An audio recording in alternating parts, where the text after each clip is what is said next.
This channel does not promote any violent, harmful, or illegal activities. All content provided by this channel is meant for an educational purpose only. Top quality और consistent performance के लिए सिर्फ silver pumps नाम याद रखना। ট্রাম্পের পাল্টা শুল্কে থাকা শেয়ার বাজারে এই মুহূর্তে বেশ কিছুটা ব্যাকফুটে, ক্রমাগত নানান আশঙ্কা বাড়ছে। কয়েকদিন আগে ওষুধের দাম বেড়েছে, তারই মাঝে এবার রান্নার গ্যাসের দাম বৃদ্ধির খবর এলো। সিলিন্ডার পিছু দাম বেড়েছে 50 টাকা, অর্থাৎ 879 টাকা হলো। দাম বৃদ্ধি হয়ে 50 টাকা দাম বৃদ্ধি হয়ে গ্যাসের দাম হলো এখন 879 টাকা। তবে এখনো পর্যন্ত যা বিষয় ক্লিয়ার করা হয়েছে যে উজ্জ্বলা প্রকল্পের গ্যাসের দামও বৃদ্ধি করা হয়েছে।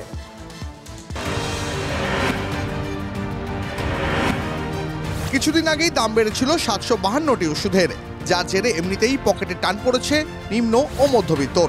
তার মধ্যেই আগুনে ঘি দিয়ে এবার বাড়ল রান্নার গ্যাসের দাম। সোমবার কেন্দ্রীয় পেট্রোলিয়াম ও প্রাকৃতিক গ্যাস মন্ত্রী হরদীপ সিং পুরী ঘোষণা করলেন, What we have decided therefore is that the average price, not the average, the price per cylinder of LPG will increase by 50 rupees. Now this is a step which we will review as we go along.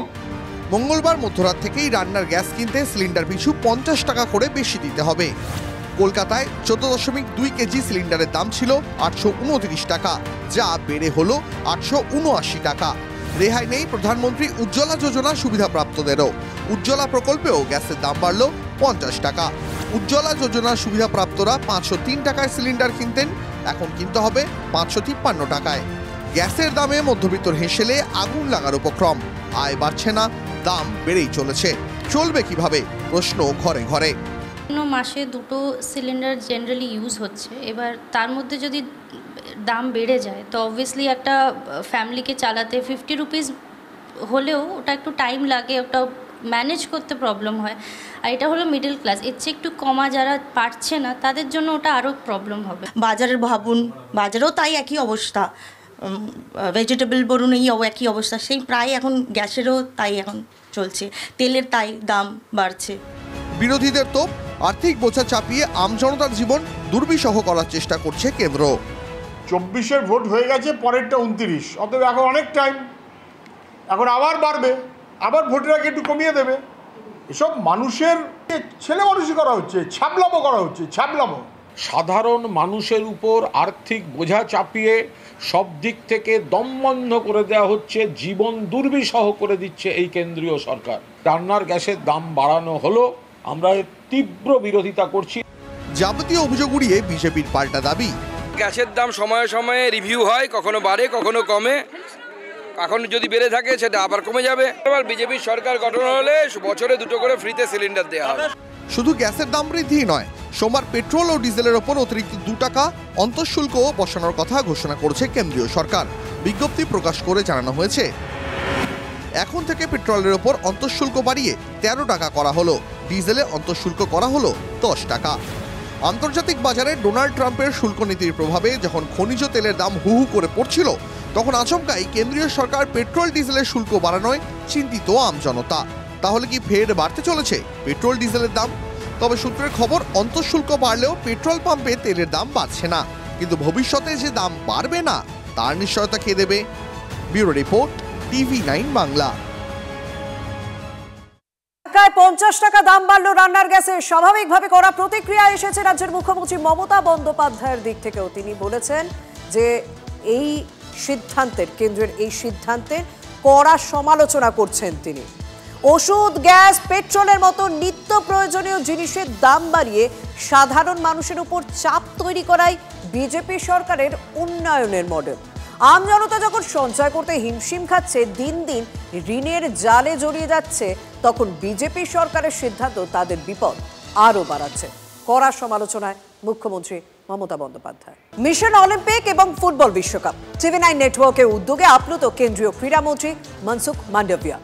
Austria Germany সফর শেষে ফিরে আসা 28 প্রতিভাবান ফুটবলারকে ভারতীয় সেনার উদাহরণ দিয়ে প্রেরণা জাগালেন তিনি। একই সঙ্গে অলিম্পিকের স্বপ্ন নিয়ে এগিয়ে চলার বার্তাও দিলেন। অবশেষে স্বপ্ন পূরণ। TV9 নেটওয়ার্কের উদ্যোগে ইউরোপের ঐতিহাসিক সফর শেষে দেশে ফিরলেন 28 প্রতিভাবান সুপারস্টার। এই তরুণ তুর্কিদের নিজের বাসভবনে ডেকে উৎসাহিত করলেন ক্রীড়ামন্ত্রী মনসুখ মান্ডভিয়া। 2036 সালের অলিম্পিকের স্বপ্নে এগিয়ে চলার জন্য নতুন প্রতিবাদের বার্তা দেন তিনি। आपको यहाँ अच्छी ट्रेनिंग देनी है, व्यवस्था कराते हैं, अच्छा खेलना है। 2036 में इंडिया में ओलंपिक्स था, फीफा वर्ल्ड कप में देश को आगे बढ़ाना है। सरकार ने उसके लिए सारी व्यवस्था करी है, तैयारी करी है। आपको एकदम खेलना है, जोश के साथ खेलना है और सेलिब्रिटी बनना है। এই 28 প্রতিভাবান ফুটবলারকে আলাদা করে সংবর্ধনা দেন ভারতে অস্ট্রিয়ার রাষ্ট্রদূত। I have the impression that they all have had a very good and positive experience, and they will keep it in mind, I'm sure, because what one does at that age, usually one doesn't forget. So I hope that they will forever, these 28 young boys and girls, they will keep Gmunden and Austria in their mind. 28 March নয়াদিল্লিতে TV9-এর what India থিংকস today সামিটের মঞ্চে Indian Tigers and টাইগ্রেসেসের উদ্যোগকে প্রশংসা ভরিয়ে দিয়েছিলেন প্রধানমন্ত্রী নরেন্দ্র মোদী। শুভেচ্ছা জানিয়েছিলেন 28 প্রতিভাবান সুপারস্টারকে। 50,000 से ज्यादा नौजवानों के साथ एक मिशन मोड में